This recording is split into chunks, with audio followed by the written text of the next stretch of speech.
నేను ఒక పచ్చి నిజం చెప్పనా? ఈరోజు నేను రక్షింపబడ్డానంటే, నాకు సువార్త అందిందంటే ఎవరి నుంచి అందిందో తెలుసా? ఎవరి నుంచి అందిందో తెలుసా? ఆ బిడ్డల నుంచే అందింది.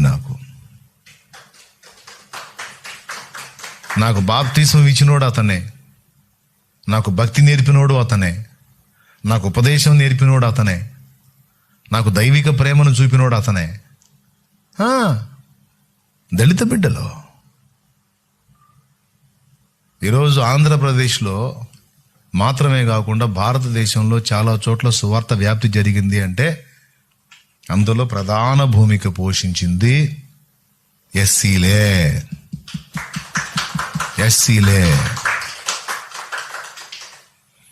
భారత రాజ్యాంగంలో ఆర్టికల్ 25 నుంచి అంతరాత్మ ప్రబోధానుసారం ఎవడికి ఇష్టం వచ్చిన మతాన్ని వాడు అవలంబించవచ్చు, ఫాలో అవ్వచ్చు అని ఆర్టికల్ 25, ఆర్టికల్ 15, ఆర్టికల్ 14 మొదలైన వాటిని మనకిచ్చింది ఒక ఎస్సీనే, డాక్టర్ బిఆర్ అంబేద్కర్.